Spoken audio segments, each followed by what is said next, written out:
arrastramos por mucho tiempo, ¿verdad? Bueno, ese día que se nos dan esos informes es un día oscuro, ¿verdad? Nadie toma fotografías en los días más tristes y estos son cuando se nos informa algo muy, muy triste, como lo es una mala noticia y es difícil para cualquier persona. Requerimos de compasión cuando la vamos a transmitir, seamos o no seamos médicos, y es un impacto para todos en la sala. No solamente es un impacto para quien la está recibiendo, sino también para nosotros que la estamos dando. Influye en la toma de decisiones y también en el tratamiento que se va a establecer en ese momento. Mi maestro que me enseñó a dar malas noticias, el doctor Alejandro Zavala, mencionaba, solo hay una oportunidad para que cuando des el informe se pueda establecer un buen tratamiento después de que lo das.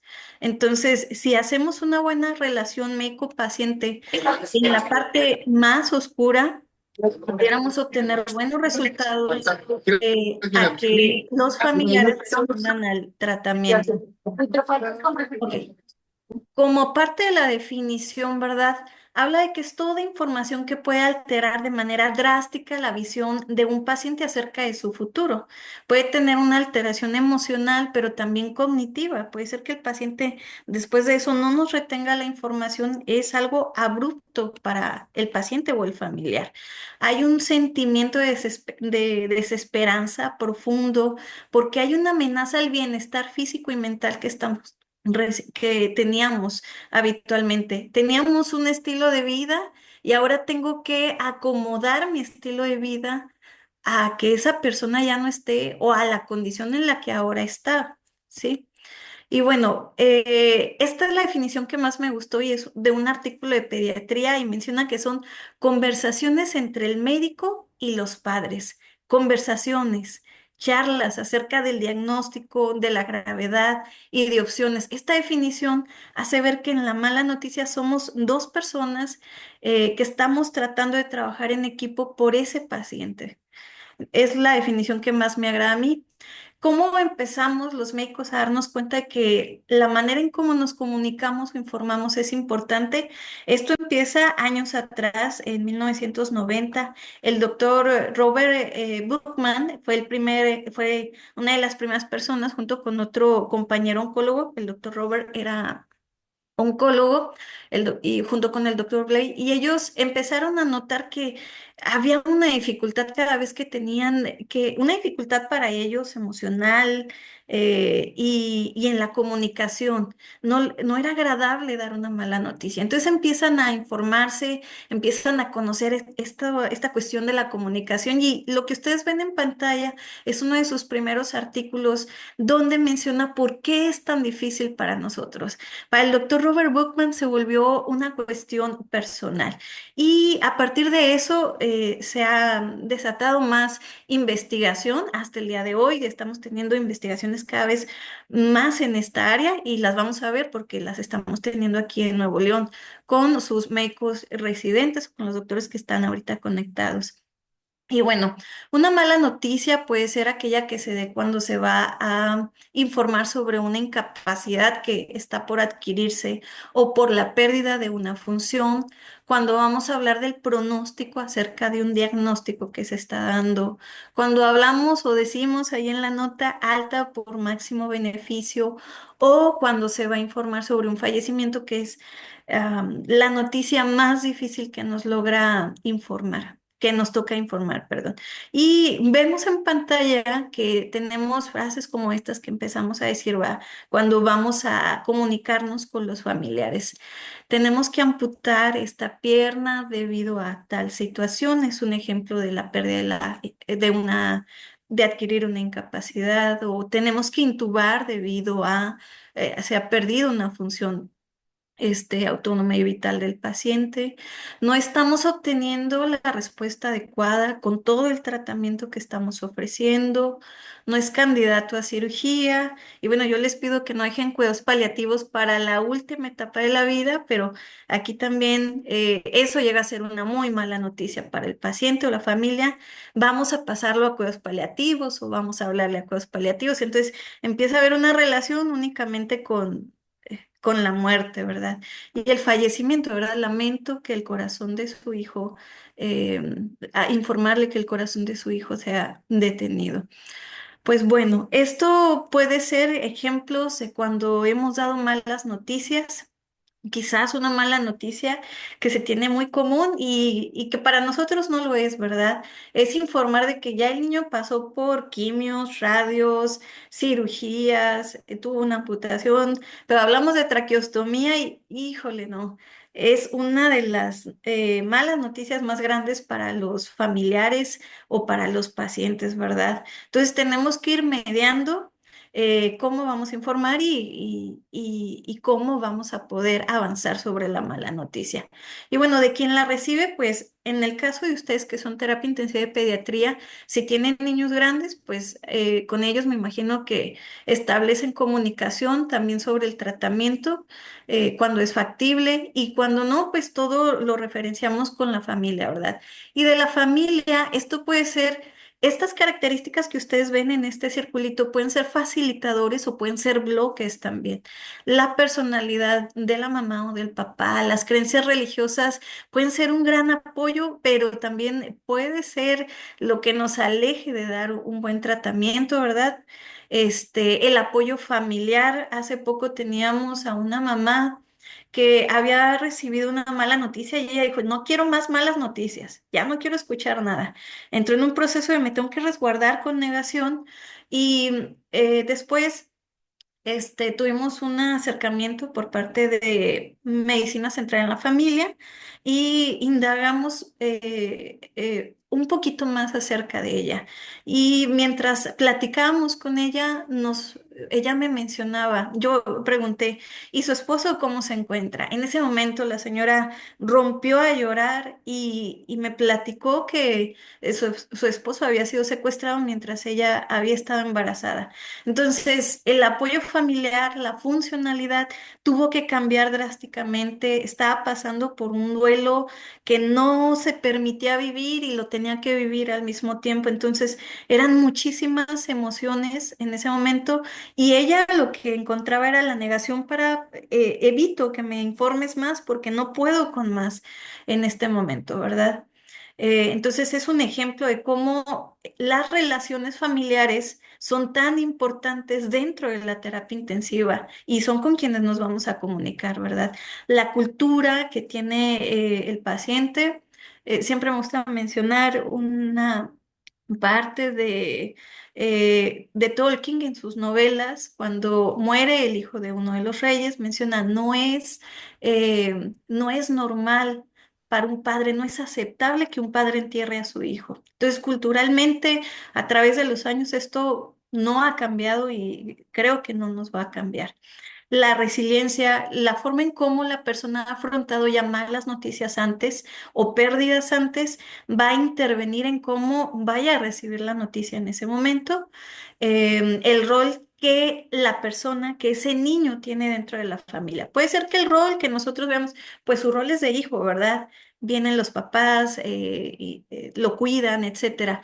Pero para el papá o para la mamá, ¿qué más significa este pequeño, esta pequeña? Tal vez después de 3 abortos es el único embarazo que se había logrado y ahorita está en una situación crítica. Entonces, esa gran esperanza que había depositado en la vida de su nuevo bebé, ahora sus esperanzas de ser mamá y cuidar a esta persona se han ido, ¿verdad? Entonces, ¿qué rol o qué significado tiene en la mamá o en el papá esa persona? La escolaridad también tiene que ver y por eso vamos a ver una parte donde tenemos que hablar de manera clara con las familias. Aquí ustedes pueden ver un artículo que mencionaba qué es lo que los pacientes quieren saber. Los pacientes en realidad quieren saber sobre su enfermedad o quieren hacerle a un lado, porque nosotros no es cómodo que demos malas noticias. A nadie le gusta, a todo el mundo le gusta ser el héroe, decir, la cirugía salió excelente,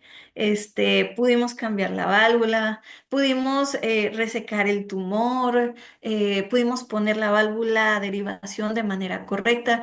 Pero la parte, creo yo, más pesada en cuanto a lograr este equilibrio físico y que también se mete un equilibrio sociofamiliar ahí, es con ustedes en terapia intensiva.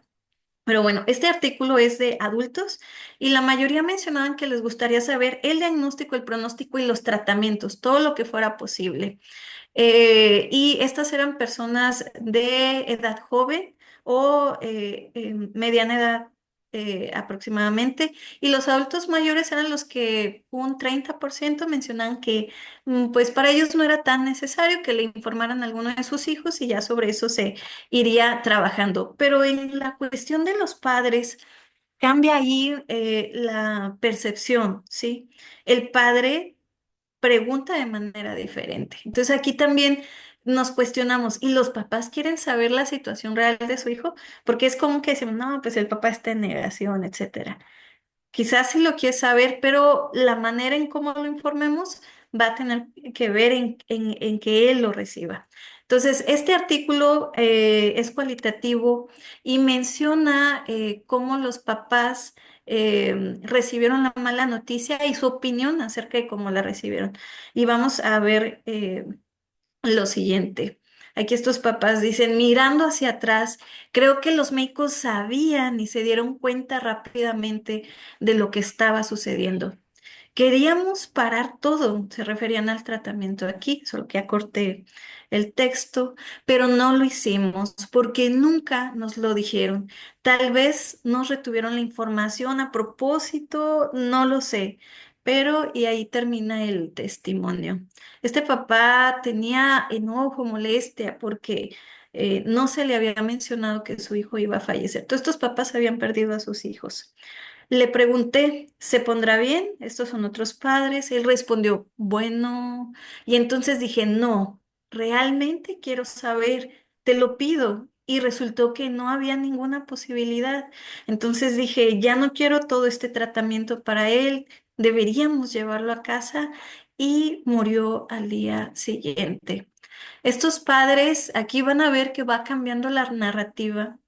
Estos padres cambiaron su narrativa, probablemente fue su personalidad, su resiliencia o la manera en cómo le informaron las malas noticias. Ellos dicen, hay que tener el coraje de hablar de la posibilidad de la muerte. Y tuvimos suerte de contar con un médico que tuvo ese coraje. Creo que esto les resulta realmente difícil por quienes son y por su formación, pero ayuda a hablar y filosofar juntos sobre la muerte y por supuesto hay límites a lo que es imposible. Este papá tuvo una evolución, o mamá, tuvieron una evolución en donde no solamente estaban pensando en ellos, en la mala noticia que habían recibido, sino que se cuestionaron qué difícil fue para el médico dárnosla. No es normal para ellos. Ellos luchan por la vida, ¿verdad? Entonces, estamos viendo una gran evolución de los padres aquí, donde incluso muestran empatía hacia nosotros. Y termino estos testimonios con este texto. Lo que realmente aprecio fue que además de lo que informaron sobre el pronóstico, también dijeron, esto es lo que podemos hacer por ustedes. Los vamos a apoyar en lo que está por venir. Los vamos a apoyar en lo que está por venir. Esta frase seguramente cambió el trago amargo que estaban viviendo los padres en ese momento. No lo iba a cambiar, el dolor iba a continuar, pero no tuvieron mayor sufrimiento después de que se les informó de la mala noticia. En cuanto a las familias, hay una característica que tiene la terapia intensiva y es esto que se conoce como síndrome de familia desconsolada, que es una cuestión emocional, física, psicológica que sufren los papás de estar constantemente en la deriva con las malas noticias, ¿verdad? Yo cuando platico con los papás y estamos empezando a dar soporte ahí con la familia, ¿verdad? Y con el niño, que no estamos haciendo cuestiones puramente paliativas, platicamos, ¿verdad? Esto aquí en la terapia, señores, es una montaña rusa. Vamos a tener días de buenas noticias, días de malas noticias, pero en todos esos días vamos a continuar trabajando. El trabajo probablemente cambie en algún momento, pero juntos, tanto ustedes como familia, como nosotros como equipo médico, vamos a estar haciendo nuestro trabajo. Y esto puede ayudar a la ansiedad que esta familia sufre. Y no se diga si la familia es foránea, ¿verdad? Es aún más complejo el evento que están pasando. Y cuando las familias salen de terapia, si creíamos que esto ahí se terminaba, en realidad esto de familias con solar evoluciona a lo que se conoce ahora a partir del 2014 como síndrome post-SUSI. La familia sigue teniendo estos eventos de estar súper alerta, hiper alerta ante las noticias que se les van dando a pesar de que ya salimos de terapia intensiva, ¿sí? Y pueden llegar a estar con una actitud algo defensiva, etcétera, tras haber pasado un evento que fue traumático tanto para el bebé, el adolescente, como para ellos. Y bueno, aquí les quería poner este pedacito, este pedazo de este libro que les recomiendo. Sé que la parte es de neurología y de pacientes con trastornos psiquiátricos, son cuidados paliativos en estos pacientes, pero algo que menciona cuando leemos el tema de cómo dar malas noticias es que ellos mencionan em, situaciones especiales y en las situaciones especiales mencionan la terapia intensiva. Entonces, ellos consideran, lo relatan ahí en su texto, que para las familias o el paciente, tan solo el traslado a terapia intensiva ya es una mala noticia, ¿sí? Y platicábamos hace un año de la humanización de la terapia intensiva, que hablamos de tres personajes, lo que ustedes están viendo a su derecha. Entonces, es nuestro paciente, que es el personaje principal, pero tenemos también a la familia y claro, no olvidarnos de nosotros. Ustedes como médicos son parte de ese triángulo que es muy importante dentro de las terapias intensivas. Y una mala noticia la vive el paciente, la vive la familia y la vivimos también nosotros como médicos. Otra situación especial que se marca en varios libros, es esto de la conspiración del silencio, que consiste en no decirle al paciente, ya sea un adolescente, un adulto mayor, etcétera, que tiene cáncer, que su corazón ya no está funcionando bien, que tiene un soplo, etcétera. La familia intenta decirte a ti como médico, vas a pasarlo a consulta o vas a pasar visita y, doctora, nomás le pedimos que no vaya a mencionar la enfermedad, por favor. Y bueno, ahí dices, sí, me empiezan a amarrar las manos, ¿verdad? ¿Cómo vamos a poder tener una buena toma de decisiones si mi paciente no está informado? En el caso de ustedes, esto se puede complicar con los pacientes adolescentes o los niños que han tenido ya pérdidas o han tenido esta experiencia con la enfermedad ya por largo tiempo y bueno, ellos ya lo saben y parece que a veces entran en este juego, en juego con sus papás, ¿verdad? Para poder ellos darles algo de confort. Entonces, estas son algunas preguntas que pudiéramos hacer para tratar de romper esa conspiración del silencio. Pueden preguntar ustedes qué les hace pensar que es mejor que no hablemos sobre el tratamiento, sobre el diagnóstico. Y cuando ellos den su respuesta, ustedes pueden empezar ahí los niveles de empatía, ¿verdad? Ahora entiendo que no quiera usted decirle nada por esta cuestión, ¿verdad? ¿Y cómo es eso para usted? ¿No es pesado todos los días tener que estar llevando esa carga usted solo? Y ahí la persona puede ser que se abra con usted y sí, doctor, esto es sumamente difícil para mí, ya no sé qué decirle a mi hijo. Yo le digo que se va a poner bien, pero se pone muy ansioso cada vez que no puede respirar adecuadamente, etcétera. Entonces, nosotros pudiéramos completar con estas últimas dos preguntas que las vamos a llevar a acciones, donde diríamos, ¿me podría dejar indagar qué tanto sabe su hijo en la cuestión de ustedes? Si es un adolescente o si ha tenido estas experiencias o ha tenido un largo caminar con la enfermedad, nos va a ir diciendo qué tanto sabe, ¿verdad? Qué tanto se espera. Entonces, aquí me gustaría poner como ejemplo a un paciente que tuvimos ya de 15 años de edad, se le operó de con un Glenn cuando estaba pequeño, llegó con nosotros con una crisis de hipoxia, una insuficiencia muy marcada. se dio tratamiento médico, pero sí tuvimos momentos en los que decíamos, ya está a punto de tocar la agonía, el estado preagónico. Estábamos en una situación muy compleja, se dio el tratamiento, tuvo una respuesta. Y cuando yo hablé con la familia porque teníamos que prepararnos, el niño ya no quería venir a hospital. Y bueno, decir, bueno, si eso quiere el niño y la familia está de acuerdo y está capacitada, entonces tenemos que llevar una serie de acciones donde los empoderamos y tenemos maneras de actuar, ¿verdad? Pero en esta situación, pues el niño sabía que estaba enfermo de su corazón, sabía que su corazón no funcionaba muy bien, pero el hecho de que haya estado tan cerca del estado preagónico, eso para él no lo tomaba en cuenta. Cuando platicamos con él, hicimos este acercamiento. Para él lo importante era, doctora, me estoy perdiendo el 14 de febrero con mi novia, iba a haber una fiesta en la escuela y yo estoy aquí hospitalizado, ¿cuándo me van a dar de alta? Yo ya quiero ir a la escuela. El día que se fue de alta, su pensamiento me van a recibir allá con una fiesta, doctora, ¿en qué momento? Etcétera. Entonces, él no era importante toda la situación que había pasado y él se sintió sin aire. Lo importante en ese momento era continuar su vida habitual. Entonces, ahí vamos mediando nosotros en qué momento pudiéramos hablar sobre esta situación, ¿verdad? Y qué tanto sabe el paciente, qué puede esperar. El chico es súper inteligente. A mí, yo explicaba cómo íbamos a poner el medicamento. Hablamos sobre la morfina, en qué momento aplicarlo, qué momento no. Hablamos sobre los medicamentos para el dolor, todo el protocolo, él lo escuchó junto con su mamá. Entonces, él iba muy consciente. Días después regresa a nuestro consultorio caminando, sí, claro, con una insuficiencia. Este, respiratoria ahí que se veía, pero él iba contento, nos platicó cómo lo habían recibido y su apuro era, ya me quiero ir a mi casa, ya quiero regresar. Entonces, hay que saber en qué terreno estamos pisando antes de informarlo, ¿sí? Y de romper esta conspiración del silencio. Ahora, ¿quién da la mala noticia? Obviamente la damos nosotros, los médicos.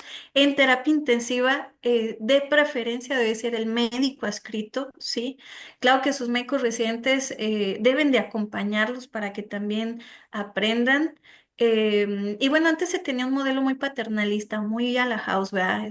Un hombre que interrumpía, llegaba al momento que se da la mala noticia, llegaba en plena cirugía, etcétera. Él hacía lo que quería y él tomaba las mejores decisiones por el paciente.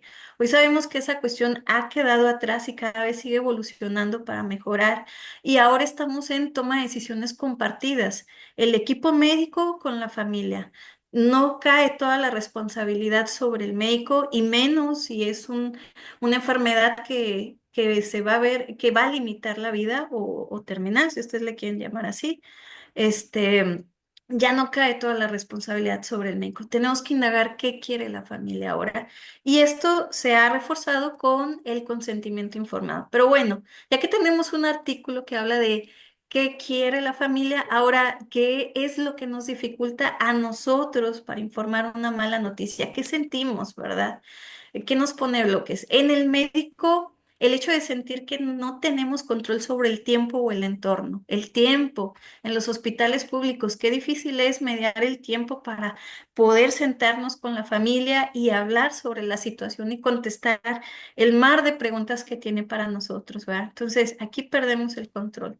Sentimos una sensación de fracaso o insuficiencia de no haber podido evolucionar para bien, para un estado basal mejor al paciente. Entonces, llegamos a sentir que eso nos traspasa como una daga en nuestro corazón, ¿verdad?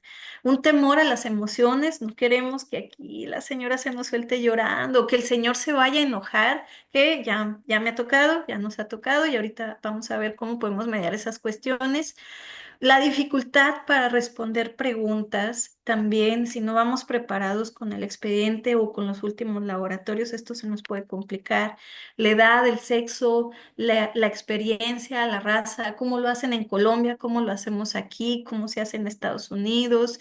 em, y la formación médica, ¿verdad? A mí nadie me enseñó a dar malas noticias. Recuerdo que la primera vez que me lanzaron al ruedo para informar una mala noticia era una persona mayor, estaba rodeada de su familia, el cirujano tuvo a bien dejar pasar a su familia y no sé si era mi novatada, pero fue mi primer día y me dijo, ve y diles que su mamá acaba de fallecer.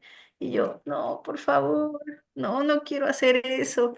Entonces, él me acompañó, él no fue muy amable conmigo, ¿verdad? Cabe destacar. Y cuando iba a intentar dar la mala noticia, se me atoró, se me hizo un nudo en la garganta y no pude hablar más. Él notó que bajé la mirada y me corrió, obviamente, y él prosiguió dando la mala noticia. Bueno, ¿cómo damos la mala noticia de una manera empática? Para esto vamos a tener varias cosas en cuenta. Aquí en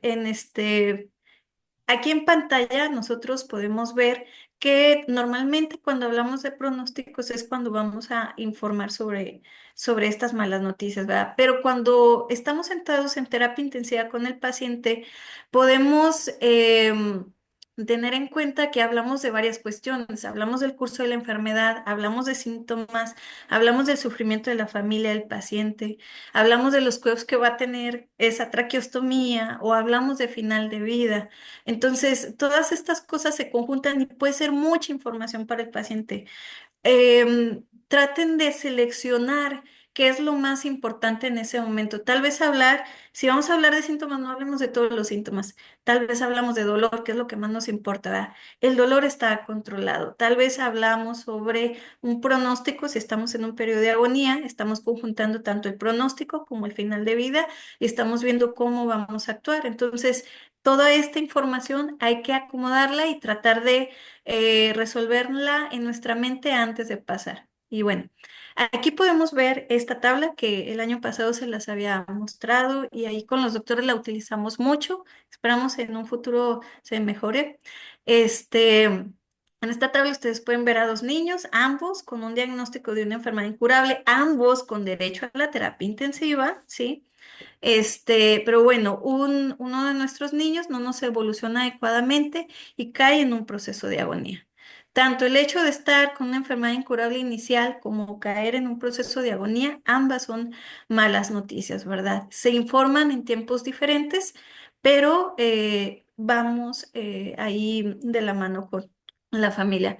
Luego tenemos este niño que nos está muy entra en una situación de que cayó en parada ahí en el cateterismo o en la cirugía, el retiro del tumor o la quimioterapia lo perforó, etcétera, está grave, entra a terapia intensiva y bueno, entonces tiene este transitar, ¿verdad? Vemos que está a punto de llegar al estado de agonía, al punto de inflexión y de repente se encuentra una mejoría y recupera parte de su calidad de vida. Entonces, en todo tiempo podemos tener malas noticias, en todo tiempo también, cuando se trata de estas enfermedades limitantes para la vida, podemos acudir a cuidados paliativos para dar apoyo en la parte de la calidad de vida, en mejorar la situación del paciente en cuanto a síntomas. No tenemos que estar al final de la vida.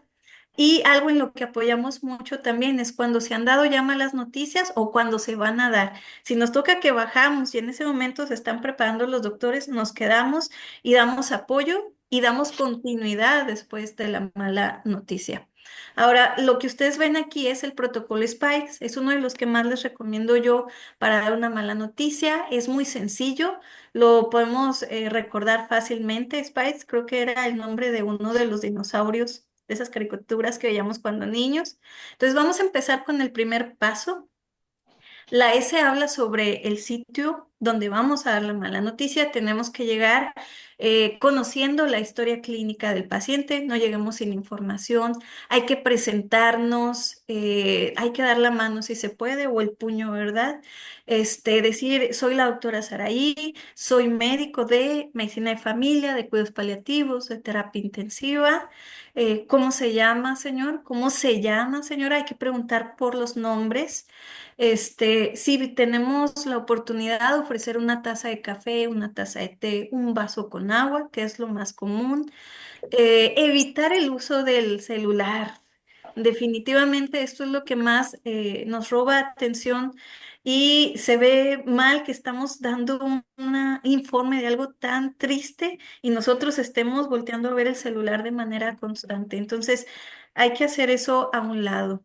Y bueno, aquí ustedes pueden ver en pantalla un ejemplo de una serie de televisión de cómo dar malas noticias. No era la intención en la serie, pero aquí podemos tomar varias cosas. Los médicos están sentados al mismo nivel que los familiares. Tenemos una caja de pañuelos, están en un lugar privado, se ve que la puerta está cerrada, está una doctora joven, pero acompañándolo está un médico con más experiencia y están hablando, ¿verdad? Algo que quizás marca el protocolo que no debería estar aquí es ese escritorio. Entonces, si se puede evitar el escritorio y tener más cercanía con la familia, eso puede ayudar. Y ahorita vamos a ver por qué. Y bueno, entonces hay que buscar tener un área que no tenga tantas interrupciones y que pueda ser privada para el paciente. Privada es la palabra clave. Prepara el baño, Sé que esto es difícil en nuestros poca hospitales, menos. pero tenemos que ir pidiendo las áreas poco a poco, ¿sí? Más las zonas de terapia intensiva lo necesitan. Es una necesidad. La P habla sobre la percepción que tanto conoce la mamá o el papá sobre la situación de su hijo, ¿verdad? Y aquí hay que ir preguntando qué tanto conoce hasta este momento. ¿Sabe usted por qué Lupita ingresó a terapia intensiva? Entonces, quizás ellos van a decir en ese momento, pues que cayó en paro, doctor. Pues bueno, lo intubaron y por eso entró a terapia intensiva. Entonces, tal vez no están vislumbrando más el evento agudo, pero no hay una suficiente información sobre la enfermedad de base. Y ustedes les va a dar una perspectiva de dónde están parados. ¿Qué tan grave es la situación para usted? Esta pregunta yo tiendo a hacerla cuando la familia me rehuye a la situación. Me siento con ellos, ¿verdad? Me pasa más en las terapias de adultos. En las terapias pediátricas tienden más a dar más la información, pero ahí me siento y pregunto, ¿para usted qué tan grave es? Y cuando ahí la familiar dice, sé que mi esposo puede morir, doctora. Ok, ahí ellos ya abrieron el espacio para platicar sobre esta cuestión, ¿verdad? No siempre pasa así, de hecho la mayoría de las veces no sucede así, pero es un tip que ustedes se pueden llevar, ¿verdad? ¿Qué tan grave es para usted la situación? Usted lo conocía antes de que ingresara para acá. Entonces, para ellos, pues tan grave como que aquí nos quedemos largo tiempo, doctor. Eso puede ser que nos hablen, nos digan, hay que permitir que hablen. Sí, a esto nosotros en medicina familiar le conocemos como tribuna libre, que no se puede en 15 minutos, pero buscamos que la familia se sienta en un espacio seguro y que nos hable sobre las cuestiones. Muchas veces van a ser quejas y sí terminamos cansados, pero sobre esa cuestión también vamos trabajando. Si ellos se sienten aliviados a veces de hablar todo lo que traían dentro o o haber hecho las preguntas que sentían que no se les había podido contestar, ¿verdad? Y luego viene la I de invitación a que el padre o la madre sepan sobre la situación actual de su hijo, ¿verdad? Aquí podemos preguntar, de esta manera, ¿le gustaría saber la situación actual? ¿Qué tanto quiere saber usted sobre la enfermedad? ¿Le gustaría recibir a usted solo los informes o que lo acompañe su esposo? O que la acompañe su esposa. Si ustedes ya previeron, esto va a ser una situación muy compleja. Conozco a la mamá, llora con mucha facilidad. Hay que hablarle a su acompañante, a su esposo. Tuvimos una situación también de una paciente, una adolescente donde la mamá estaba a mares, ¿verdad? La jefe de la terapia tuvo a bien a hablarle también al papá y ahí nosotros no tuvimos que hacer contención, la contención la hizo el papá.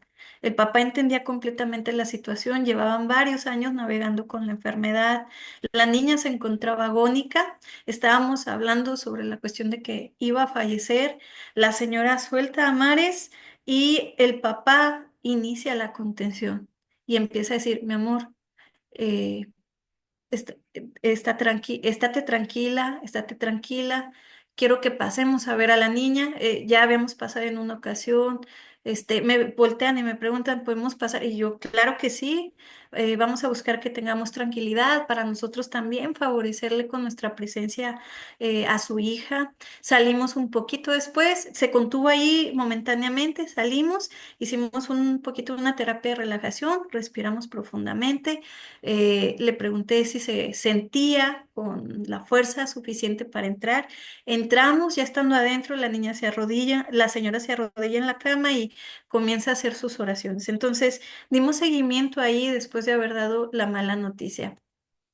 Y bueno, vamos a dar a conocer la información que quiere saber el paciente o la familia junto con lo que tenemos que informar. Hay que de alguna manera embonar. ¿Sí? Cuando ellos están hablando en nuestra mente, nosotros ya estamos embonando la información para poderle dar una continuidad. Hay que usar un lenguaje sencillo. Nuestros familiares se siguen quejando de que usamos palabras muy rebuscadas. Entonces hay que tener cuidado aquí, hablar claro, lento y mostrar que conocemos el caso, no que venimos lampareados, que no sabemos qué estamos haciendo en ese momento. Entonces, hay que prepararnos con anticipación y ellos lo van a ver. Dar una cantidad de información que se pueda retener. No como ahorita que estamos platicando demasiadas cosas, dices, bueno, yo me acuerdo de la plática de la doctora que tiene que ser en un lugar privado. Es lo único que retuvimos, ¿verdad? De la sesión si se hablaba mucho. Entonces, de la misma manera en como no retenemos todo de las exposiciones, entonces también ellos, y más con el estrés encima, no van a poner retener todo. Entonces, sencillo y claro y verdadero. Podemos utilizar estas palabras y estas frases para mostrar empatía, para mostrar compasión, pero sobre todo que las sintamos, doctores. Lamentablemente no hay buenas noticias. Cuando nosotros decimos esa frase en el libro que les mencioné, ahí viene como ejemplo. Cuando nosotros hablamos así, ya vamos anticipando a la persona, ella se va preparando en su mente de que va a recibir quizás la noticia que ella ya conocía. ¿Verdad? Ya había vislumbrado que su hija o su hijo podía fallecer o que lo iban a tener que volver a pasar a cirugía. Entonces, cuando lanzamos esto, a veces nos interrumpen y, sí, doctor, ya sé que me va a mencionar. Entonces, abre también la puerta a que continuemos con el tema. Hemos estudiado la enfermedad que aqueja a Matías. Hemos estudiado, habla de que no soy solamente yo, sino que es todo un equipo que está atrás. Y cuando ustedes no se presentan solos, sino que va acompañándolos un médico residente o quizás alguna enfermera, trabajo social, que eso todavía no lo tenemos, ¿verdad? No lo hemos logrado, pero que está presente más personas, eso puede respaldar el hecho de la importancia que le estamos dando a ese bebé, ¿verdad? Todo el equipo que en realidad estamos atrás de él. Me temo que la respuesta a los tratamientos no es la que esperábamos. Señora Mari, ¿recuerda que cuando realizaron el cateterismo, el niño tuvo esta alteración? Bueno, pues lo que salió en ese cateterismo y por lo cual no responde es esto, ¿verdad? Recuerda, señora Mari, hacemos uso de la narrativa, de lo que ellos nos contaron cuando vimos la parte de percepción. Entonces, aquí venimos a afirmar situaciones que ellos ya habían vivido o que ya estaban expresando, ¿sí? Y me preocupa usar esa frase también pudiera llegar a accionar el hecho de que ellos ven empatía en nosotros, ¿verdad? Como usted menciona, etcétera. Todas estas frases pudieran, la manera en cómo empezamos, pudieran servir. Bueno, y la E, que habla de la expresión de emociones y la empatía que el médico puede tener. Recordemos aquí a la izquierda hay varias emociones que se pueden presentar en una cuestión de duelo porque pues están viendo perder la esperanza de una mejoría, ¿verdad? Aunque el paciente esté con vida. O la esperanza de que teníamos de que no llegara a la traqueostomía. Entonces, hay que identificar la emoción del familiar, ¿verdad? Puede ser negación, puede ser ira, puede ser aceptación, depresión. Les comentaba hace ratito que nos ha tocado ver, pues sí, mucha tristeza, como a todos, también nos ha tocado la parte de ver papás enojados, a veces los hemos podido contener, Otras veces no ha sido posible, pero nuestro trabajo lo hemos tratado de hacer lo más adecuado posible, que en nosotros no quede, ¿sí? Hace unos días atrás, el fin de semana pasado, me hablan para apoyar a un paciente, a una familia cuyo paciente estaba en estado iba a fallecer. La familia ya tenía esta información, la mamá pasó, cargó a su niño, pero cuando estuvieron apenas algunos minutos adentro con el niño, ellos entre pareja empiezan a tener conflicto entre ellos. El conflicto no era con nosotros todo era amabilidad, ¿verdad? Pero el conflicto era entre ellos. Entonces lo que hicimos fue, el señor era grande, enorme, y se veía que estaba enojado, obviamente, ¿sí? Se acercaba de una manera muy, muy cercana a su esposa y violaba su espacio personal. Entonces dije, "Ay, bueno, a ver cómo nos va". Entramos, le mencioné, señor, ¿le gustaría acompañarme? Necesito mencionarle algo sobre los laboratorios de su hijo. No recuerdo exactamente con qué lo saqué. Pero bueno, salió el señor, se notaba que estaba enojado y que estaba enojado porque lo había sacado. Pero bueno, cuando empezamos a hablar con él, obviamente se identificó la emoción, él estaba enojado. Le dimos tiempo, entramos, nos sentamos, le di tiempo, no hablé luego, mantuve la calma y luego empezamos a dirigir la situación con empatía, ¿verdad? Con compasión. No tengo hijos personalmente, pero pienso en la pérdida que han tenido ellos y he tenido pérdidas a lo largo de mi vida. Entonces, cuando recuerdo esa situación, digo, no quisiera que ellos pasaran la situación de la misma manera. Entonces, cuando se identifica la emoción, podemos validarla. Entiendo que esté enojado. Le dije, entiendo, y usé la expresión corporal. Entiendo que esté enojado, ¿sí? No me cerré, estuve usando mis manos para expresarme, mi cara, y no es para menos. Yo he estado en su misma situación de enojo por la pérdida, yo estaría en la misma situación que usted. Validamos esa emoción. Y eso es lo que usted necesita ahorita, probablemente para sentir que está fuerte para su familia. Era un señor que tenía hospitalizada a su esposa salía del cuarto para ir a visitar a su hijo, entonces esto era muy pesado para él. Tenía que dividirse en dos, iba con su esposa y los otros ratos iba con su hijo. Y luego tener que regresar, ver las cuentas, todo estaba encima de él. Obviamente necesitaba una emoción que le pudiera mantener la fortaleza. Él no menciona nada. Al final de que platicamos un poquito con él, de que validamos su emoción, me dice, muchas gracias, doctora, por entender. Cae su cara completamente, eh, no llora, se levanta de una manera distinta, el enojo había pasado, entra al cuarto. Yo dije, si usted no quiere cargar a su hijo, no lo cargue. Ese era el conflicto que tenían ellos en ese momento. No lo cargue. Su presencia es más que suficiente. No se ocupa nada más. Y lo que sí mencionamos en la situación es, estamos en los últimos momentos de vida de su niño. Yo necesitaba mencionarle también esto. Entonces, entramos a la habitación y lo primero que dice, quiero cargar a mi hijo. Y nos pusimos a trabajar, su enfermera, que fue muy buena en ese momento, muy compasiva también, supo mantener la calma.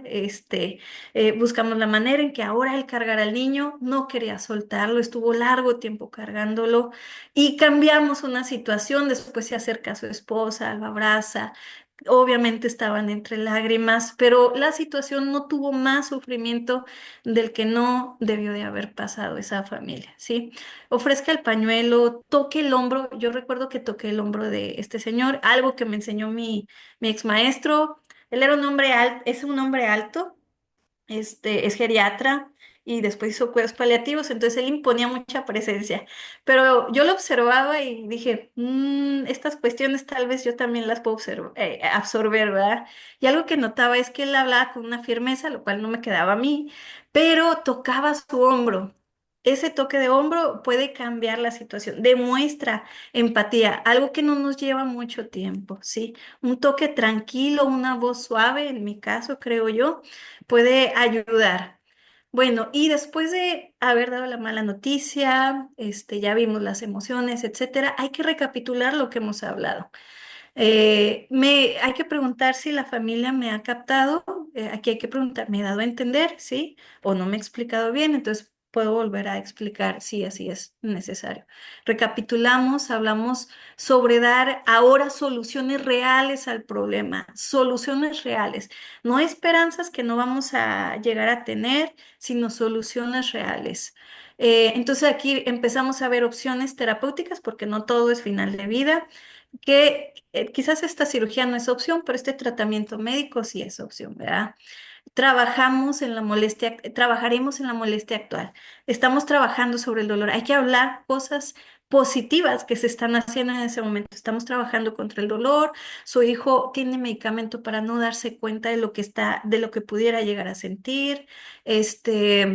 Estamos proveyéndole el oxígeno que él necesita, etcétera. Damos la importancia a la familia. Sé que esto es muy difícil para usted, pero tenemos que ver cómo vamos a actuar en los siguientes días o minutos o lo que sea. ¿Sí?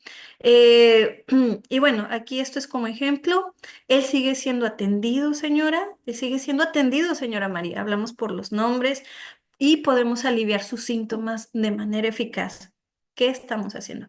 Queremos saber si usted quisiera acompañarle durante el proceso. Nosotros estaremos apoyándole. La familia no se siente sola, ya no nos ve como esos entes desconocidos, malignos que vinieron a atañar a mi hijo. No, ahora nos ve como parte del equipo. Estamos en el mismo barco. Eso es lo que ellos pueden llegar a ver.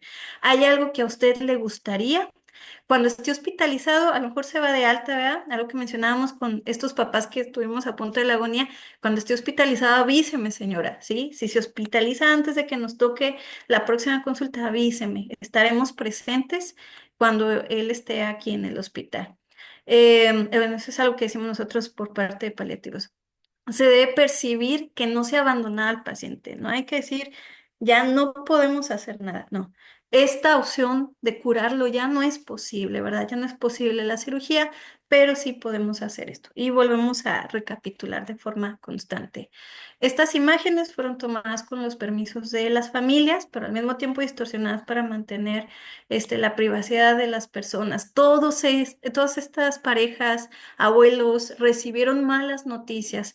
Algunos fue de que habían fallecido de que iban a fallecer sus hijos. Otro, un abuelo, este abuelo que ustedes ven a la derecha, a la esquina, que está orando porque su nieta iba a tener que entrar otra vez a cirugía. Padres que habían recibido un diagnóstico que no era compatible con la vida en su bebé. Entonces, todos ellos recibieron malas noticias y acto seguido empezamos a trabajar lo que podíamos sobre la mala noticia, ¿sí? Entonces era ver qué quieren. Doctora, queremos pasar a orar. Pasemos a orar. Doctora, no queremos que sufra. Ok, estas son las opciones en esta situación. Doctora, quiero estar con mi hija en ese momento, no la quiero dejar sola. Claro que sí, nos vamos a poner de acuerdo todos y vamos a buscar que tenga el acceso. Doctora, quiero estarle cambiando el pañal, quiero tener más contacto. Claro que sí. Y buscamos la manera de mediar los permisos, inclusive en los hospitales públicos.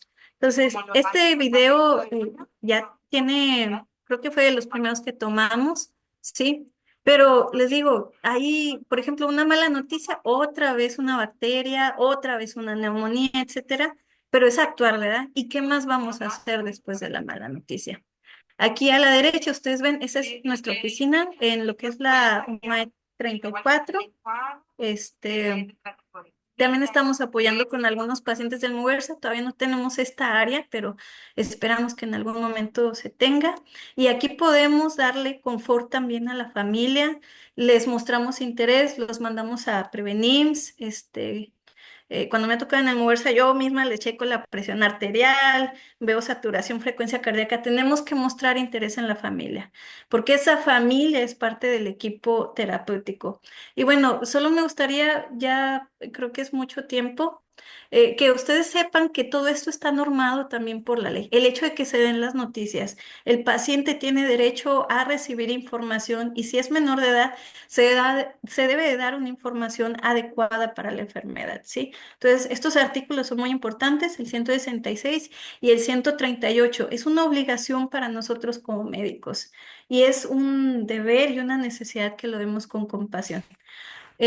Por último, me gustaría mencionar estos trabajos que se han hecho aquí en Monterrey por médicos residentes, tanto del UMAE 34 como del hospital, del HU, este, que me hizo el favor el doctor César de pasarme. Aquí podemos ver varias respuestas libres donde las familias contestaban a cómo estaban ellos percibiendo que se les daban los informes, ¿verdad? Y algo que me gustaría resaltar, solo un par de frases, que no utilicen términos médicos, ya que no comprenden. Ya que no comprendemos lo que nos dicen, ¿sí? Eso es algo que expresaban las familias. Uno de los primeros, una familia recomienda tener más tacto ante preguntas sobre información en monitores de cubículos. Esto les estresa mucho a las familias y nosotros, no le haga caso, ¿verdad? Tal vez podemos dedicar algunos segundos y redireccionar, pero no se preocupe, estamos trabajando sobre eso. Con usted esta parte es importante, ¿verdad? Esto, necesitamos que usted nos apoye en esto, ¿sí? Entonces, este estudio fue en las terapias, en la terapia posquirúrgica, en la unidad de cuidados coronarios y en la terapia de pediatría. Y bueno, en los resultados, eso fue hace 2 años. El estudio fue hecho por la doctora Paloma Cardona. Me gustaría mencionar a los doctores que estuvieron haciendo estas tesis.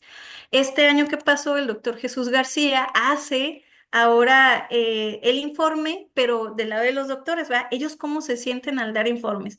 Y los doctores manejaban bien partes del protocolo Spike, sobre todo por la experiencia, pero muchos de ellos mencionaban que aún necesitan seguir afinando esa parte, ¿verdad? De dar malas noticias. La perspectiva que los familiares tenían de los doctores, ustedes pueden ver ahí la terapia de pediatría. Las calificaciones eran entre buenas para dar malas noticias, esa era la percepción que los familiares tenían, eran buenas e incluso excelentes en algunos de los casos. Y ya de ahí pues tenemos a la coronaria y a la posquirúrgica con puntajes más bajos. Pero bueno, la percepción de los doctores es, me falta instruirme más en esto de dar malas noticias, ¿verdad? Yo lo sigo diciendo, obviamente llevo muy poquito. Y con cada paciente, cada familia es diferente. Lo que funciona con una familia no va a funcionar con otra, quizás. Este estudio es del HU. Este fue precisamente como decía ahí la pregunta, ¿cómo lo estamos haciendo? Era un panorama de la percepción del tratamiento, no solamente de dar malas noticias, sino de todo el tratamiento en la terapia intensiva en el HU. El estudio fue hecho por el doctor Miguel González, que tengo entendido que es escrito de la terapia intensiva ahorita de pediatría en Saltillo. Y aquí ustedes pueden ver que había varios rubros, ¿sí? Buscaba lo que indagar sobre el apoyo emocional, cómo percibía la familia el apoyo emocional, el apoyo espiritual, el interés del médico sobre su familiar, cómo atañaban el dolor o la disnea o algún otro síntoma que pudiera tener sufrimiento. Y bueno, en parte de su conclusión, de manera rápida, ¿verdad? Ellos tuvieron una puntuación general, la que hablamos en los otros dos estudios solamente era de informes, pero en este estudio que abarcaba más cosas en la terapia intensiva, la percepción era buena en la terapia intensiva de pediatría del HU. Son estudios que ya dejan un precedente para seguir eh, cultivándonos más y indagando más y haciendo más amplio este tema y que ustedes puedan tener más facilidad, todos tengamos más facilidad al momento de tener esta situación que es de las más desagradables, ¿verdad? Este último estudio obviamente no es mexicano porque dice ahí 40 segundos para compasión reduce la ansiedad. Los mexicanos creo que ocupamos más de 40 segundos, pero bueno, fue un estudio hecho con mujeres, 120 y tantas mujeres que sobrevivieron al cáncer de mama y 80 y tantas mujeres que eran saludables. De estas mujeres se les mostró un video de un médico habitual dando informes, haciendo una atención médica y un médico que mostraba en 40 segundos algún acto de empatía o algún acto de compasión. Y ustedes pueden ver que las puntuaciones en cuanto a la percepción de que el médico me presta atención, de que el médico me da confianza para yo preguntar, de que el médico tiene cuidado sobre mí, aumentan con esos 40 segundos donde el médico mostró algún signo de empatía. ¿Recuerdan lo que les mencionaba del tacto en el hombro? Practíquenlo primero, pero estos pudieran ser unos segundos que hagan un parteaguas al momento de que damos un informe de malas noticias o prepara una tacita de café, algo que hacían mucho allá en el hospital, en el INP de pediatría. Preparaban café y les daban hasta pan a los familiares. Y bueno, con esto me gustaría terminar. Traía un video, pero ya es la hora. Se los estaré pasando para que ustedes puedan ver el video en en sus celulares. Y pues por el momento es todo. Eh, Doctora Ceci, no sé si Hola, hola. dejo de Ahí está. compartir pantalla, no sé si haya preguntas. Precisamente, no sé si alguien de nuestra audiencia tuviera alguna pregunta que les gustaría participar. La verdad, yo agradezco mucho a la doctora. A ver si hay algún valiente que tenga alguna duda. La verdad es una charla que yo creo que, tal cual lo dijo la doctora Saraí, nunca es suficiente aprender, ¿verdad? O sea, yo en lo particular, la primera experiencia que tuve fue en el cuarto de medicina y precisamente como estudiante de medicina me Ujú. mandaron de urgencias a decir que Ay, el paciente había tenido paro cardiorrespiratorio. Entonces, pues bueno, o sea, si ahorita después de tantos años de graduada no, todavía tenemos un poquito, queremos un poquito más de experiencia, pues como estudiante de cuarto medicina, ¿qué te puedo decir? Fue una cosa traumática, es catastrófica. traumático también para nosotros. Ujú. Este, Doctora N, dentro del chat, felicidades, una gran charla. Felicidades. ¿A poco nos enseñan el dar malas noticias? Yo creo que eso es muy cierto. Hola, ¿pudiera hacer una pregunta? Así, por favor, doctor Tito, adelante. Perdón, doctora Cecilia, la interrumpí. No, no, no, por favor, adelante. Gracias. Una pregunta a la doctora. Sí, dígame, Eh, doctor. que son las de múltiples ocasiones que me tocó mientras estuve en la medicina pública y bueno, también en la medicina privada nos ha tocado, pero ¿qué recomendaría, doctora, cuando el paciente va entrando a la terapia intensiva, ya viene mal?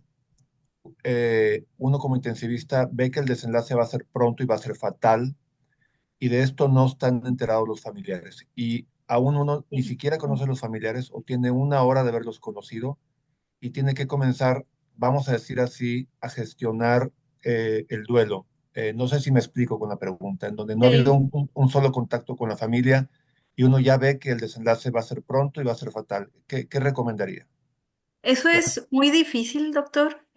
No sé de cuánto tiempo hable, ¿verdad? Si son minutos u horas, pero algo que pudiera funcionar, ¿verdad? Es salimos, o sea, si estamos atendiendo al paciente, lo atendemos, tomamos un espacio, el resto del equipo sigue trabajando con el paciente, salimos y hablamos con la familia.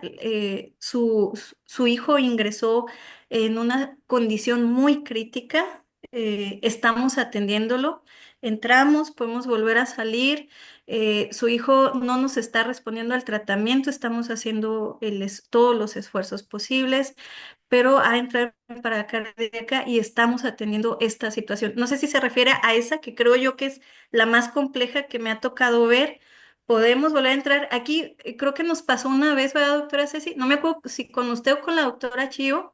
Entonces, lo que hacían los doctores, ellos seguían y yo estaba entrando y saliendo, iba viendo cómo iba la reanimación, iba dando estos informes con los pacientes, con los familiares. Algo que recuerdo y procuro siempre decirles es, aquí voy a estar con ustedes, no van a estar solos, solo voy a ir para ver si la situación ha cambiado y yo les mantengo informados. Entonces, Cuando nosotros podemos tener esos espacios en los que alguien puede darse a la tarea, alguien tiene que ser, esto es un estudio también de Argentina, ahora que recuerdo, hicieron un protocolo donde designaban, así como en la reanimación cardiopulmonar, designan a alguien para la vía aérea, para las aminas, etcétera, para las compresiones, designan a alguien para estar atendiendo a la familia. Entonces, esa persona está entrando y saliendo y dando estos informes. Solo una vez me ha pasado, hacíamos eso. Este, mm, los papás tenían un conocimiento de la enfermedad, que el corazón había fallado, ¿verdad? No sabemos a qué tan extenso era, pero creo que en ese momento nos funcionó, ¿sí? Le digo, no siempre funciona. Tuvimos unos papás que seguimos por meses y hicimos la misma secuencia y no pudimos hacer una contención total. Entonces, nosotros tenemos que tener en cuenta, y esto los dicen los libros cuando nosotros leemos malas noticias, de que podemos mediar cómo decimos la información, pero la respuesta que vayamos a obtener de los padres o del paciente o del familiar no la podemos mediar por completo. Podemos evitar nosotros causarle más sufrimiento al no tener empatía al informar una mala noticia, ¿verdad? Pero sí podemos tener control sobre lo de nosotros, aunque sobre la respuesta de la familia no la podamos tener. En ese momento que le menciono solo nos ha pasado esa vez, ya fue hace tiempo, em, fue, fue bueno, creo que resultó. Y cuando sale la doctora, creo que sí fue con la doctora Ceci, pues se informó, pero los papás ya venían trabajando esto. Obviamente la familia rompe en llanto, les dimos su espacio, dimos el espacio. La doctora se quedó ahí largo tiempo, ahora que recuerdo. Después le dije, si quiere, yo me quedo con ellos, que estuve entrando y saliendo. Este, y cuando ellos empezaron a conversar entre ellos, me acerqué y les dije, ¿quieren pasar y estar con él? Y normalmente a eso siempre responden que sí. Bueno, entonces vamos a tener tranquilidad. Hay más niños alrededor que están en situaciones parecidas, también están luchando por su vida.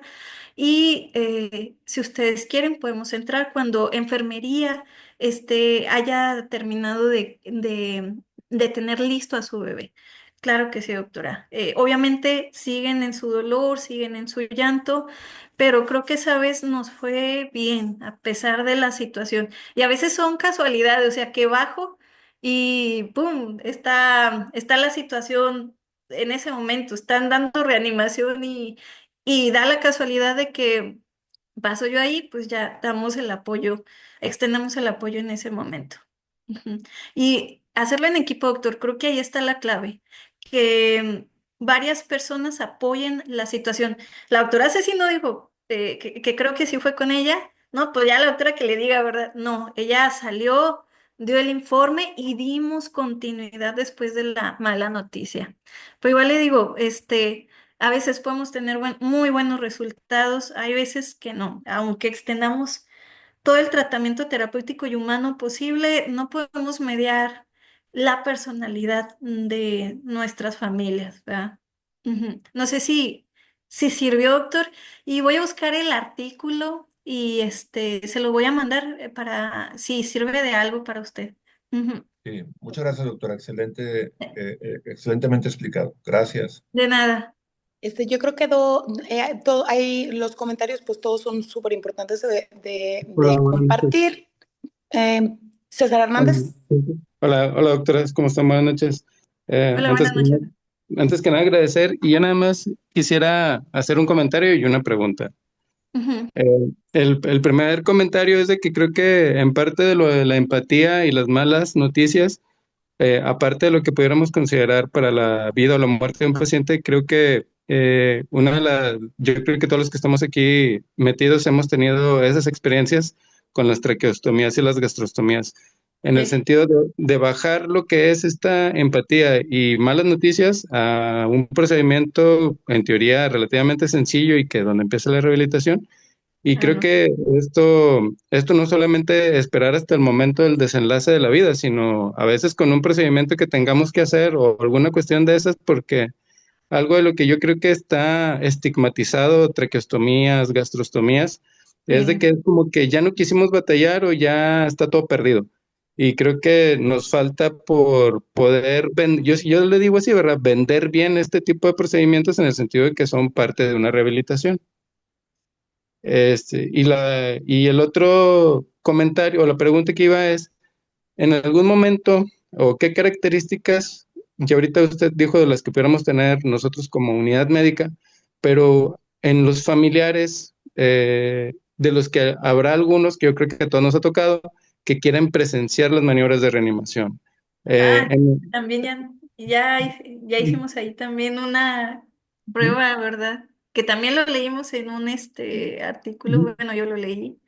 ujú, Em, Ese artículo que recuerdo que habla sobre presenciar las maniobras de reanimación, supuestamente daba resultados favorables, es decir, pasar a la familia y que estén viendo la reanimación pudiera ser algo positivo en el que, bueno, eso es lo que ellos mencionaban, ¿verdad?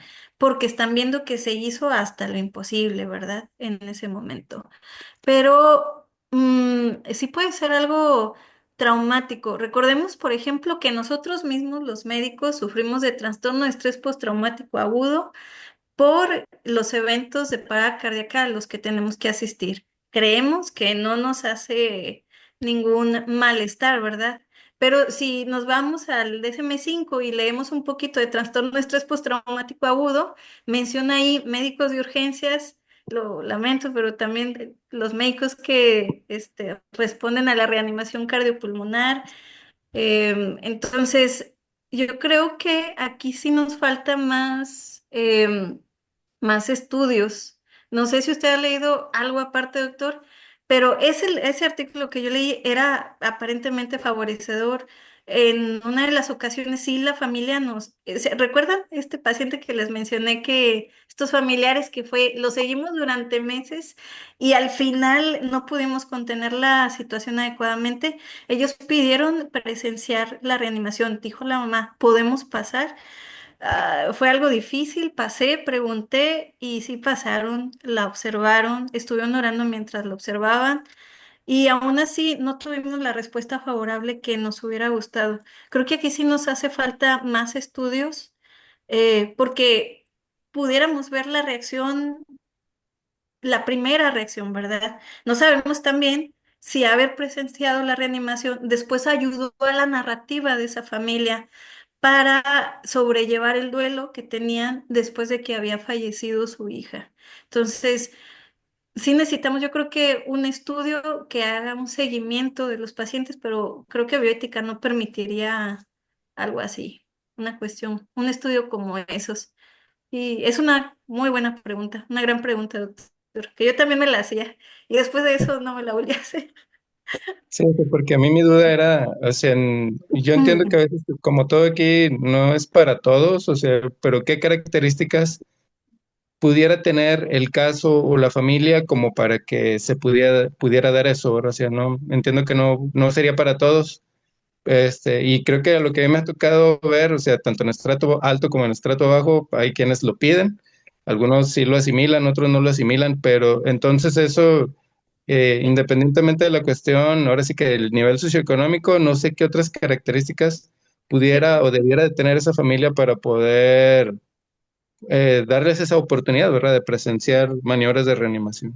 Yo creo que cuando nosotros los abordamos a la parte de la familia, cuando empiezo a indagar sobre procesos que ellos han tenido antes, ahí nos vamos dando una idea, perdón, de cómo ellos han respondido antes a situaciones parecidas. Entonces, ahí podemos ver, ya cuando la familia nos empieza a decir, doctora, es que sí, pues yo tuve un sobrino que también tuvo cáncer, ¿verdad? O tuve un sobrino que falleció por enfermedades cardíacas. Esos familiares ya tuvieron una experiencia anterior. Entonces quizás en ellos la situación sí pueda cambiar. Específicamente con ver la reanimación, tal vez aquí que ellos comprendan, ¿verdad? Que tenemos límites humanos. Si ellos comprenden límites, ustedes lo van a ver en los papás de sus niños de terapia, ¿verdad? Hay papás que no comprenden límites.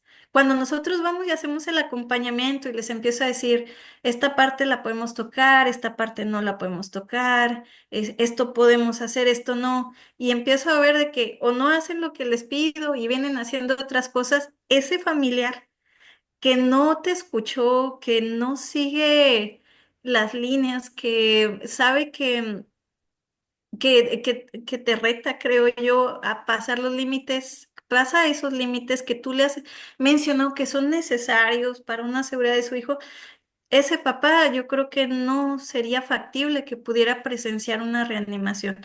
Ahora, que pudiera estar con su hijo durante el proceso del fallecimiento, cuando piden que no se hagan más procedimientos o que no hagamos maniobras extraordinarias, ahí siempre es importante preguntar, ¿usted quiere estar presente? No estamos hablando de maniobras de reanimación, hablamos de que ellos estén presentes durante el fallecimiento. Primero es que ellos tengan una seguridad de que quieren estar, ¿verdad? Eh, y la segunda de que estén capacitados. Entonces, para eso sí entramos e igual hablamos de lo que va a pasar. Sus manos se van a poner frías, sus pies se van a poner fríos, va a ver que ya no está orinando tanto, va a ver que hay cambios de coloración en los labios, en las manos, etcétera. Entonces, ellos van poniendo atención y cuando pasamos y los ven en esa situación, ¿verdad? Que han estado, que ha iniciado el proceso agónico. Entonces, las preguntas ya son ahí mínimas y se van preparando, dicen, lo quiero cargar, etcétera. Son características de que tenemos papás preparados para estar presentes. Obviamente van a tener dolor, van a llorar, pero todo lo van a hacer de una manera contenida y van a buscar dar lo mejor para sus hijos de su parte emocionalmente. Ujú. No sé si sí, fue una pregunta difícil, doctor César. Ujú. No, gracias, gracias, Pero doctor creo que Cecilia. sería eso, que el padre no comprenda límites, ¿verdad? Y no que nosotros digamos, esto no, no, cosas sencillas, ¿verdad? Como con lo que les menciono, cuando les digo, esta parte aquí podemos acariciar, tocar, no podemos dar besos, ¿verdad? No nos podemos quitar el cubrebocas, y el papá se quita el cubrebocas, o esa parte, que no comprendan límites, yo creo que ahí ese papá no es candidato para presenciar la reanimación cardiopulmonar, porque no No, lo va a comprender, no va a comprender. En alguna ocasión hablábamos sobre duelo, ¿verdad? Con las personas. Y habla de que las características para ver cómo vemos la muerte de los seres humanos es que comprendamos que hay pérdida de las funciones, ¿verdad? Incapacidad de regresar a la vida después de que hemos fallecido. Entonces, cuando se ha perdido esa noción o se tiene mucha esperanza en algo irreal, no se comprenden límites. ¿Sí? sí, muchas gracias De y nada. excelente. Bueno, quedaron algunos comentarios allí. La realidad es que les agradecemos mucho, doctora Saraí, muchísimas gracias por Gracias a ustedes. enriquecer con esta sesión. Les agradezco mucho a todos que se hayan comunicado, que estemos aquí todos juntos. Como quiera, si hay alguna pregunta extra, la ponemos en el chat y en el chat de la asociación les podemos responder o inclusive el material que pasó la doctora Saraí lo podemos más adelante pasar en el chat de la asociación. Muchísimas gracias y pues buenas noches. Buenas Hasta luego. noches. Buenas noches. Gracias.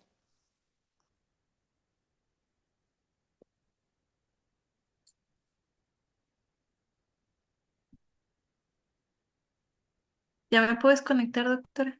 Sí, doctora, muchas gracias. Ay, creo que no hay dónde. Adiós. Yo las desconecto, no se mortifique. Ah, sí, desconécteme, por favor.